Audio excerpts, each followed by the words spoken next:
የሐዋርያው ጳውሎስ መልእክት ወደ ገላትያ ሰዎች ምዕራፍ 1 ከሰዎች ወይም በሰው የተላከ ሳይሆን በኢየሱስ ክርስቶስና ከሙታን ባስነሳው በእግዚአብሔር አብ ሐዋርያ ከሆነው ከጳውሎስ አብረውኝም ካሉት ወንድሞች ሁሉ በገላትያ ላሉት አብያተ ክርስቲያናት ከአባታችን ከእግዚአብሔር ከጌታም ከኢየሱስ ክርስቶስ ጸጋና ሰላም ለእናንተ ይሁን። እንደ አምላካችንና እንደ አባታችን ፈቃድ ከዚህ ክፉ ዓለም ያድነን ዘንድ ስለ ኃጢአታችን ራሱን ሰጠ። ከዘላለም እስከ ዘላለም ክብር ይሁን፣ አሜን። በክርስቶስ ጸጋ የጠራችሁ እርሱን ትታችሁ ወደ ተለየ ወንጌል እንዲፈጥናችሁ መዞራችሁ ደንቆኛል። እንደ እውነቱ ከሆነ ሌላ ወንጌል የለም። የሚያደነጋግሯችሁና የክርስቶስን ወንጌል ለማጣመም ጥረት የሚያደርጉ አንዳንድ ሰዎች አሉ። ነገር ግን እኛም ብንሆን ወይም የሰማይ መልአክ ከሰበክንላችሁ ወንጌል የተለየ ወንጌል ቢሰብክላችሁ እርሱ ለዘላለም የተረገመ ይሁን። ቀደም ብለን እንዳልነው አሁንም ደግሜ እላለሁ፣ ማንም ከተቀበላችሁት ሌላ የተለየ ወንጌል ቢሰብክላችሁ እርሱ ለዘላለም የተረገመ ይሁን። አሁን እኔ ጎሽ ለመባል የምሻው በሰዎች ዘንድ ነው ወይስ በእግዚአብሔር ዘንድ? ወይስ ሰዎችን ደስ ለማሰኘት እየተጣጣርኩ ነው? ሰዎችን ደስ ለማሰኘት የምጥር ብሆን ኖሮ የክርስቶስ አገልጋይ ባልሆንኩ ነበር። ወንድሞች ሆይ የሰበኩላችሁ ወንጌል ሰው ሰራሽ አለመሆኑን እንድታውቁ እፈልጋለሁ። ከማንም ሰው አልተቀበልኩትም፣ ከማንም አልተማርኩትም። ይልቁንስ በመገለጥ ከኢየሱስ ክርስቶስ ተቀበልኩት። ቀድሞ በአይሁድ ሃይማኖት እንዴት እንደኖርኩ፣ የእግዚአብሔርን ቤተ ክርስቲያን እንዴት በእጅጉ እንዳሳደድኩ፣ ለማጥፋትም እንዴት እንደጣርኩ ሰምታችኋል። በእኔ ዕድሜ ዘመን ከነበሩት ከአብዛኞቹ አይሁድ ይበልጥ በአይሁድ ሃይማኖት እልቅ ነበር። ስለ አባቶቼም ወግ እጅግ ቀናተኛ ነበርኩ። ነገር ግን ከእናቴ ማኅፀን ጀምሮ የለየኝና በጸጋው የጠራኝ እግዚአብሔር በአሕዛብ መካከል ስለ እርሱ እንድሰብክ ልጁን በእኔ ሊገልጥ በወደደ ጊዜ ከማንም ሥጋ ለባሽ ጋር አልተማከርኩም። ከእኔ በፊት ሐዋርያት ወደ ሆኑትም ወደ ኢየሩሳሌም አልወጣሁም። ነገር ግን ወዲያው ወደ አረብ አገር ሄድኩ። በኋላም ወደ ደማስቆ ተመለስኩ። ከዚያም ከ3 ዓመት በኋላ ጴጥሮስን አገኘው ዘንድ ወደ ኢየሩሳሌም ወጣሁ። ከእርሱም ጋር 15 ቀን ተቀመጥኩ። ነገር ግን ከጌታ ወንድም ከያዕቆብ በቀር ከሐዋርያት ማንንም አላየሁም። በምጽፍላችሁ ነገር በእግዚአብሔር ፊት ሐሰት እንደማልናገር አስረግጬ እነግራችኋለሁ። ከዚያም በኋላ ወደ ሶርያና ወደ ኪልቅያ አገር ሄድኩ። በክርስቶስ ያሉት የይሁዳ አብያተ ክርስቲያናትም ፊቴን አይተው አያውቁም ነበር። እነርሱ ግን ቀድሞ እኛን ሲያሳድድ የነበረ ሰው ከዚህ በፊት ሊያጠፋው ይፈልግ የነበረውን እምነት አሁን እየሰበከ ነው የሚለውን ወሬ ብቻ ሰምተው ነበር። በእኔ ምክንያት እግዚአብሔርን አመሰገኑ። ምዕራፍ 2 ከ14 ዓመት በኋላም ዳግመኛ ወደ ኢየሩሳሌም ወጣሁ። በዚህ ጊዜ ከበርናባስ ጋር ነበርኩ። ቲቶንም ይዤው ሄጄ ነበር። ካገኘሁትም መገለጥ የተነሳ ወደዚያ ሄድኩ። በአሕዛብ መካከል የምሰብከው ወንጌል ለእነርሱም ገለጥኩላቸው። ይሁን እንጂ ምናልባት በከንቱ እየሮጥኩ ወይም ሮጬ እንዳይሆን በመስጋት ዋነኞች ለሚመስሉት ብቻ በግል ይህን አስታወቅኳቸው። ከእኔ ጋር የነበረው ቲቶ እንኳን የግሪክ ሰው ቢሆንም እንዲገረዝ አልተገደደም ነበር። ይህ ጉዳይ የተነሳው አንዳንድ ሐሰተኞች ወንድሞች በክርስቶስ ኢየሱስ ያገኘነውን ነጻነት ሊሰልሉና ባሪያዎች ሊያደርጉን ወደ እኛ ሾልከው በመግባታቸው ነው። ለእነዚህ ሰዎች ለአንድ አፍታ እንኳ አልተገዛንላቸውም። ይኸውም የወንጌል እውነት ከእናንተ ጋር ጸንቶ እንዲኖር ነው። ዋነኞች መስለው ስለሚታዩት ሰዎች ማንነት እኔን አይገደኝም። እግዚአብሔር የሰውን ፊት አይቶ አያዳላም። እነዚህም ሰዎች ለመልእክቴ የጨመሩልኝ ነገር የለም። ነገር ግን ጴጥሮስ ለተገረዙት ወንጌልን እንዲሰብክ አደራ እንደተሰጠው፣ እኔም ላልተገረዙት ወንጌል እንድሰብክ አደራ እንደተሰጠኝ ተገነዘቡ። ጴጥሮስ ለአይሁድ ሐዋርያ እንዲሆን የሠራ እግዚአብሔር በእኔ የአሕዛብ ሐዋርያው አገልግሎትም ሰርቷል። እንደ አማድ የሚቆጠሩት ያዕቆብ፣ ጴጥሮስና ዮሐንስ የተሰጠኝን ጸጋ ባስተዋሉ ጊዜ ለእኔና ለበርናባስ የትብብር ቀኝ እጃቸውን ሰጡን። ከዚያም እኛ ወደ አሕዛብ እነርሱ ደግሞ ወደ አይሁድ እንድንሄድ ተስማሙ። አጥብቀው አደራ ያሉን ድሆችን ማሰባችንን እንዳናቋርጥ ብቻ ነው። እኔም ይህንኑ ለማድረግ ጉጉቴ ነበር። ጴጥሮስ ወደ አንጾኪያ በመጣ ጊዜ በግልጥ ስቶ ስለነበር ፊት ለፊት ተቃወምኩት። አንዳንድ ሰዎች ከያዕቆብ ዘንድ ከመምጣታቸው በፊት ከአሕዛብ ጋር ይበላ ነበር። እነርሱ በመጡ ጊዜ ግን የተገረዙትን ወገኖች ፈርቶ ከአሕዛብ ራሱን በመለየት ገሸሽ ማለት ጀመረ። በርናባስም እንኳ በእነርሱ ግብዝነት እስኪወሰድ ድረስ ሌሎችም አይሁድ በግብዝነቱ ተባበሩት። ተግባራቸው እንደ ወንጌል እውነት አለመሆኑን በተረዳሁ ጊዜ በሁሉም ፊት ጴጥሮስን እንዲህ አልኩት፣ አንተ አይሁዳዊ የሆነ ሳለ በአሕዛብ ሥርዓት እንጂ በአይሁድ ሥርዓት አትኖርም። ታዲያ አሕዛብ የአይሁድን ሥርዓት እንዲከተሉ እንዴት ታስገድዳቸዋለህ? እኛ በትውልዳችን አይሁድ እንጂ ኃጢአተኞች አሕዛብ ያልሆንን ሰው በኢየሱስ ክርስቶስ በማመን እንጂ ሕግን በመጠበቅ እንደማይጸድቅ እናውቃለን። ስለዚህ ሕግን በመጠበቅ ሳይሆን በክርስቶስ በማመን እንጸድቅ ዘንድ እኛም ደግሞ በክርስቶስ ኢየሱስ አምነናል። ሕግን በመጠበቅ ማንም አይጸድቅምና። በክርስቶስ ለመጸድቅ ስንፈልግ እኛ ራሳችን ኃጢአተኞች ሆነን እንገኛለን። ታዲያ ክርስቶስ ኃጢአት እንዲስፋፋ ያደርጋልን? ፈጽሞ አይደለም። ያፈረስኩትን መልሼ የሚገነባ ከሆነማ የሕግ ተላላፊ መሆኔን አረጋግጣለሁ። ለእግዚአብሔር እኖር ዘንድ በሕግ በኩል ለሕግ ሞቻለሁና ከክርስቶስ ጋር ተሰቅያለሁ። ከእንግዲህ እኔ አልኖርም፣ ነገር ግን ክርስቶስ በውስጤ ይኖራል። አሁንም በሥጋ የምኖረው ኑሮ በወደደኝና ስለ እኔ ራሱን አሳልፎ በሰጠው በእግዚአብሔር ልጅ ላይ ባለኝ እምነት ነው። የእግዚአብሔርን ጸጋ አላቃልልም። ጽድቅ በሕግ በኩል የሚገኝ ከሆነማ ክርስቶስ እንዲያው በከንቱ ሞተ ማለት ነው። ምዕራፍ 3 እናንተ የማታስተውሉ የገላትያ ሰዎች ሆይ ለመሆኑ ማን መተት አደረገባችሁ? ኢየሱስ ክርስቶስ እንደተሰቀለ ሆኖ በፊት ለፊታችሁ በግልጥ ተስሎ ነበር። ከእናንተ ዘንድ አንድ ነገር ብቻ ማወቅ እፈልጋለሁ። መንፈስን የተቀበላችሁት ሕግን በመጠበቅ ነው ወይስ የተሰበከላችሁን በማመን? ይህን ያህል የማታስተውሉ ናችሁን? በመንፈስ ጀምራችሁ በሥጋ ፍጹም ለመሆን ትጥራላችሁን? በእርግጥ ለከንቱ ከሆነ ይህን ያህል መከራ የተቀበላችሁት እንዲያው ነውን? እግዚአብሔር መንፈሱን የሚሰጣችሁ በእናንተም ዘንድ ታምራት የሚሠራው ሕግን ስለጠበቃችሁ ነው ወይስ የሰማችሁትን ስላመናችሁ? እስኪ አብርሃምን አስቡ። እርሱ እግዚአብሔርን አመነ፣ ጽድቅም ሆኖ ተቆጠረለት። እንግዲህ እነዚህ የሚያምኑት የአብርሃም ልጆች እንደሆኑ አስተውሉ። መጽሐፍ እግዚአብሔር አሕዛብን በእምነት እንደሚያጸድቅ አስቀድሞ በማየት አሕዛብ ሁሉ በአንተ ይባረካሉ በማለት ወንጌልን ለአብርሃም አስቀድሞ አስታወቀው። ስለዚህ በእምነት የሆኑት የእምነት ሰው ከሆነው ከአብርሃም ጋር ብሩካን ናቸው። ሕግን በመጠበቅ የሚተማመኑ ሁሉ ከእርግማን በታች ናቸው። በሕግ መጻሕፍት የተጻፈውን ሁሉ የማያደርግ የተረገመ ነው ተብሎ ተጽፏልና። ጻድቅ በእምነት ይኖራል ስለተባለ ማንም በእግዚአብሔር ፊት በሕግ እንደማይጸድቅ ግልጽ ነው።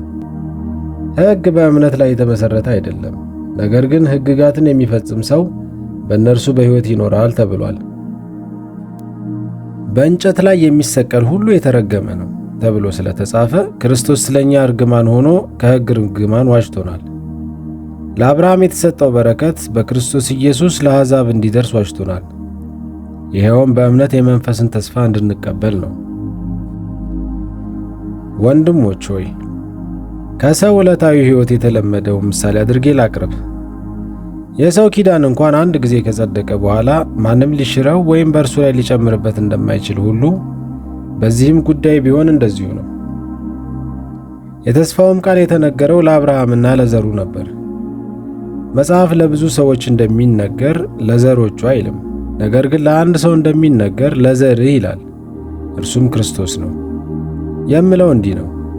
ከ430 ዓመት በኋላ የተሰጠው ሕግ አስቀድሞ በእግዚአብሔር የጸናውን ኪዳን አፍርሶ የተስፋውን ቃል አይሽርም። ርስትም መውረስ በሕግ ቢሆን ኖሮ በተስፋ ቃል ባልተገኘ ነበርና፣ እግዚአብሔር ግን በጸጋው በተስፋ ቃል አማካይነት ለአብርሃም ሰጥቶታል። ታዲያ ሕግ የተሰጠበት ምክንያት ምንድን ነው? ሕግ የተጨመረው ከመተላለፍ የተነሳ ተስፋ ያመለከተው ዘር እስኪመጣ ድረስ ነበር። ሕጉም የመጣው በመላእክት በኩል በአንድ መካከለኛ እጅ ነበር።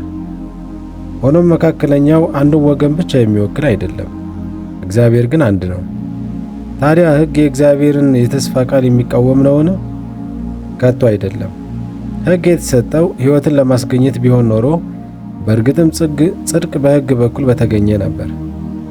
መጽሐፍ ግን ዓለም ሁሉ የኃጢአት እስረኛ መሆኑን ያውጃል። ይኸውም በኢየሱስ ክርስቶስ በማመን የሚገኘው ተስፋ ለሚያምኑት ሁሉ ይሰጥ ዘንድ ነው። ይህ እምነት ከመምጣቱ በፊት በሕግ አማካይነት እስረኞች ሆነን እምነት እስከሚገለጥ ድረስ ተዘግቶብን ነበር። ስለዚህ በእምነት እንጸድቅ ዘንድ ሕግ ወደ ክርስቶስ የሚያደርሰን ሞግዚታችን ሆነ። አሁን ግን ያ እምነት ስለመጣ ከእንግዲህ በሕግ ሞግዚትነት ስር አይደለንም። ሁላችሁም በክርስቶስ ኢየሱስ በማመን የእግዚአብሔር ልጆች ናችሁ። ከክርስቶስ ጋር አንድ ትሆኑ ዘንድ የተጠመቃችሁ ሁላችሁ ክርስቶስን ለብሳችሁታልና። በአይሁድና በግሪክ በባሪያና በነጻ ሰው በወንድና በሴት መካከል ልዩነት የለም። ሁላችሁም በክርስቶስ ኢየሱስ አንድ ናችሁ።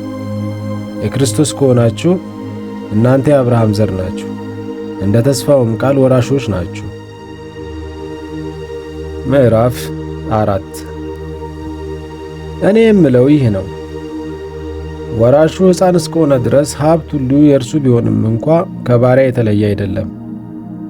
አባቱ እስከወሰነለት ጊዜ ድረስ በጠባቂዎችና በሞግዚቶች ስር ነው። እኛም እንዲሁ ገና ልጆች በነበርን ጊዜ ከዓለም መሠረታዊ ትምህርት ስር በመሆን በባርነት ተገዝተን ነበር። ነገር ግን የተወሰነው ዘመን በደረሰ ጊዜ እግዚአብሔር ከሴት የተወለደውን ከሕግም በታች የተወለደውን ልጁን ላከ። ይህም የሆነው የልጅነትን መብት እናገኝ ዘንድ ከሕግ በታች ያሉትን ለመዋጀት ነው። ልጆችም ስለሆናችሁ እግዚአብሔር አባ አባት ብሎ የሚጮህ የልጁን መንፈስ ወደ ልባችን ላከ። ስለዚህ ከእንግዲህ ወዲህ ልጅ ነህ እንጂ ባሪያ አይደለህም። ልጅም ስለሆንክ እግዚአብሔር ወራሽ አድርጎሃል። እግዚአብሔርን ከማወቃችሁ በፊት በባህሪያችሁ አማልክት ላልሆኑት ባሪያዎች ነበራችሁ። አሁን ግን እግዚአብሔርን አውቃችሁታል፣ ይልቁን ደግሞ በእግዚአብሔር ታውቃችኋል። ታዲያ እንደገና ወደ ደካማና ወደማይጠቅም ትምህርት እንዴት ትመለሳላችሁ? ዳግም በእርሱ በባርነት ለመጠመድ ትፈልጋላችሁን? ልዩ የሆኑ ቀኖችን፣ ወሮችን፣ ወቅቶችንና ዓመታትን ታከብራላችሁ። ስለ እናንተ በከንቱ የደከምኩ እየመሰለኝ እፈራላችኋለሁ። ወንድሞች ሆይ እለምናችኋለሁ፣ እኔ እናንተን እንደመሰልኩ እናንተም እኔን ምሰሉ። እናንተ አንዳች አልበደላችሁኝም። እንደምታውቁት በመጀመሪያ ለእናንተ ወንጌልን የሰበኩት በሕመም ምክንያት ነበር። ሕመሜ ለእናንተ ፈተና ሆኖባችሁም እንኳ አልሰለቻችሁኝም ወይም አልተጸየፋችሁኝም። ነገር ግን እንደ እግዚአብሔር መልአክ እንዲያውም እንደ ራሱ እንደ ኢየሱስ ክርስቶስ አድርጋችሁ ተቀበላችሁኝ። ለመሆኑ ያ ሁሉ ደስታችሁ የት ደረሰ? ቢቻላችሁ ዓይናችሁም ቢሆን እንኳን አውጥታችሁ የምትሰጡኝ እንደነበራችሁ እመሰክራለሁ። እውነቱን ስለነገርኳችሁ ጠላት ሆንኩባችሁን? እነዚያ ሰዎች ወደ ራሳቸው ሊወስዷችሁ ይተጋሉ፣ ለበጎ ግን አይደለም። የሚፈልጉት እናንተን ከኛ ነጥለው የራሳቸው ሊያደርጓችሁ ነው። ለበጎ እስከሆነ ድረስ ተቆርቋሪ መሆን መልካም ነው። ይህም መሆን የሚገባው ዘወትር እንጂ እኔ ከእናንተ ጋር ሳለሁ ብቻ አይደለም። የምወዳችሁ ልጆቼ፣ ክርስቶስ በውስጣችሁ እስኪቀረጽ ድረስ ስለ እናንተ እንደገና ምጥ ይዞኛል። ስለ እናንተ ግራ በመጋባት ተጨንቄያለሁና አሁን በመካከላችሁ ተገኝቼ ለየት ባለ ቋንቋ ልናገራችሁ ምን ያህል በወደድኩ። እናንት ከኦሪት ሕግ በታች ለመኖር የምትሹ እስቲ ንገሩኝ፣ ሕግ ምን እንደሚል አልሰማችሁምን? አብርሃም አንዱ ከባሪያይቱ ሌላይቱ ደግሞ ከነጻይቱ የሆኑ ሁለት ልጆች እንደነበሩት ተጽፏልና። ባሪያ ከነበረችው ሴት የተገኘው ልጅ እንደ ሥጋ ልማድ ነበር። ከነጻይቱ ሴት የተወለደው ግን በተስፋው ቃል መሠረት ነው። እነዚህ ሴቶች ሁለቱን ኪዳኖች ስለሚያመላክቱ ይህ ሁኔታ እንደ ምሳሌ የሚታይ ነው። አንደኛዋ ኪዳን ከሲና ተራራ ስትሆን ለባርነት የሚሆኑ ልጆችን የምትወልድ ናት። እርሷም አጋር ናት። እንግዲህ አጋር በአረብ አገር ያለችው የሲናን ተራራ በመወከል አሁን ያለችውን ኢየሩሳሌም ትመስላለች። ከልጇ ጋር በባርነት ናትና። ከላይ የሆነችው ኢየሩሳሌም ግን በነጻነት ትኖራለች። እርሷም እናታችን ናት። እንዲህ ተብሎ ተጽፏልና፣ አንቺ የማትወልጅ መካን ሆይ ደስ ይበልሽ፣ አንቺ አምጠሽ የማታውቂ በእልልታ ጩኺ፣ ባል ካላት ይልቅ የብቸኛይቱ ልጆች በዝተዋልና። እንግዲህ ወንድሞች ሆይ እናንተም እንደ ይስሐቅ የተስፋው ቃል ልጆች ናችሁ። በዚያን ጊዜ እንደ ሥጋ ልማድ የተወለደው ልጅ በመንፈስ ኃይል የተወለደውን አሳደደው። አሁንም እንደዚያው ነው። ነገር ግን መጽሐፍ ምን ይላል? ባሪያይቱን ከልጇ ጋር አስወግዳት፣ የባሪያይቱ ልጅ ከነጻይቱ ልጅ ጋር አይወርስምና ይላል። ስለዚህ ወንድሞች ሆይ እኛ የነጻይቱ እንጂ የባሪያይቱ ልጆች አይደለንም። ምዕራፍ 5 ክርስቶስ ነጻ ያወጣን በነጻነት እንድንኖር ነው። ስለዚህ ጸንታችሁ ቁሙ፣ ዳግመኛም በባርነት ቀንበር አትጠመዱ። የምለውን አስተውሉ። ትገረዙ ዘንድ ብትፈልጉ ክርስቶስ ፈጽሞ ለእናንተ እንደማይበጃችሁ እኔ ጳውሎስ እነግራችኋለሁ። መገረዝ ለሚፈልጉ ሁሉ ሕግን በሙሉ የመፈጸም ግዴታ እንዳለበት እንደገና ለእያንዳንዱ በግልጽ እናገራለሁ።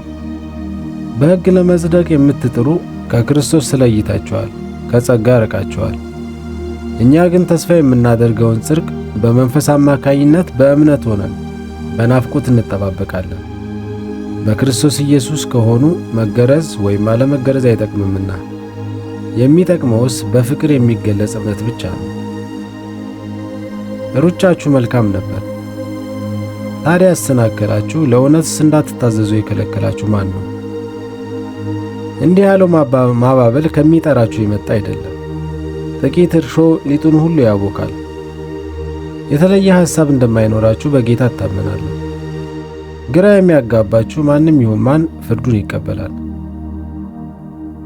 ወንድሞች ሆይ እስከ ዛሬ ስለ መገረዝ የምሰብክ ከሆነ ታዲያ እስካሁን ለምን ያሳድዱኛል? እንደዚያማ ቢሆን ኖሮ መስቀል እንቅፋት መሆኑ በቀረ ነበር። ግራ የሚያጋቧችሁ ሰዎች የራሳቸውን መግረዝ ብቻ ሳይሆን ይጎንድሉ። ወንድሞች ሆይ ነፃ እንድትሆኑ ተጠርታችኋል።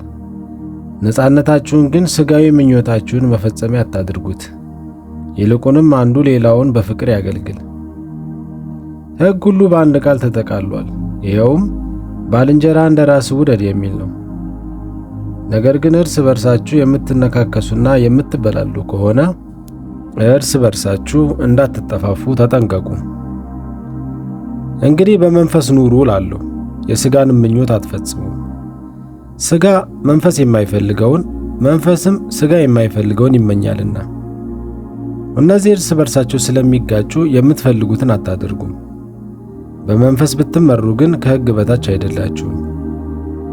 የሥጋ ሥራ ግልጽ ነው፣ ይኸውም ዝሙት፣ እርኩሰት፣ መዳራት፣ ጣዖትን ማምለክ፣ ሟርት፣ ጥላቻ፣ ጠብ፣ ቅናት፣ ቁጣ፣ ራስ ወዳድነት፣ መለያየት፣ አድመኝነት፣ ምቀኝነት፣ ስካር፣ ዘፋኝነት እንዲሁም እነዚህን የመሰለው ነው። አስቀድሜ እንዳልኩ አሁንም አስጠነቅቃችኋለሁ። በእንዲህ ሁኔታ የሚኖሩ ሁሉ የእግዚአብሔርን መንግሥት አይወርሱም። የመንፈስ ፍሬ ግን ፍቅር፣ ደስታ፣ ሰላም፣ ትዕግስት፣ ቸርነት፣ በጎነት፣ ታማኝነት፣ ገርነት፣ ራስን መግዛት ነው። እንደነዚህ ያሉትንም የሚከለክል ሕግ የለም። የክርስቶስ ኢየሱስ የሆኑት ሥጋን ከክፉ ምኞቱና መሻቱ ጋር ሰቅለውታል። በመንፈስ የምንኖር ከሆን በመንፈስ እንመላለስ። እርስ በርሳችን እየተጎነታተልንና እየተቀናናን በከንቱ ውዳሴ አንመካ። ምዕራፍ 6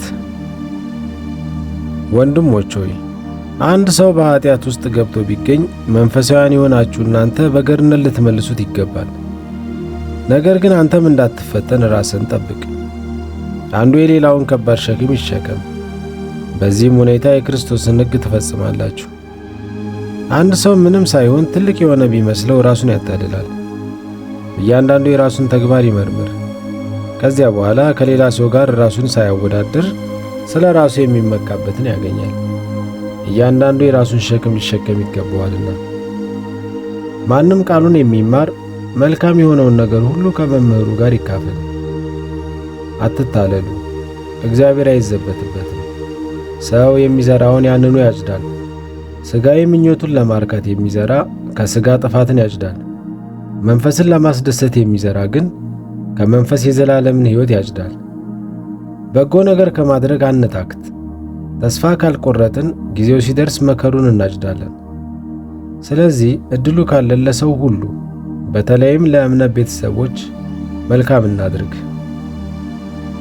እንዴት ባሉ ታላላቅ ፊደላት በእጅ እንደጻፍኩላችሁ ተመልከቱ። ውጫዊ በሆነ ነገር ለመታየት የሚፈልጉ ሰዎች ትገረዙ ዘንድ ሊያስገድዷችሁ ይጥራሉ። ይህንም የሚያደርጉት ስለ ክርስቶስ መስቀል እንዳይሰደዱ ነው። እነርሱ በሥጋችሁ ለመመካት ሲሉ እንድትገረዙ ፈለጉ እንጂ የተገረዙት ራሳቸው እንኳን ሕግን የሚጠብቁ አይደሉም። ነገር ግን ዓለም ለእኔ ከተሰቀለበት እኔም ለዓለም ከተሰቀልኩበት ከጌታችን ከኢየሱስ ክርስቶስ መስቀል በቀር ሌላው ትምክህት ከእኔ የራቀ ይሁን። መገረዝ ሆነ አለመገረዝ አይጠቅምም። የሚጠቅመው አዲስ ፍጥረት መሆን ነው። ይህን ትእዛዝ በሚከተል ሁሉ የእግዚአብሔር በሆነው እስራኤልም ላይ ሰላምና ምሕረት ይሁን። እኔ የኢየሱስን ምልክት በሥጋዬ ተሸክሜአለሁና ከእንግዲህ ወዲህ ማንም አያስቸግረኝ። ወንድሞች ሆይ የጌታችን የኢየሱስ ክርስቶስ ጸጋ ከመንፈሳችሁ ጋር ይሁን። አሜን።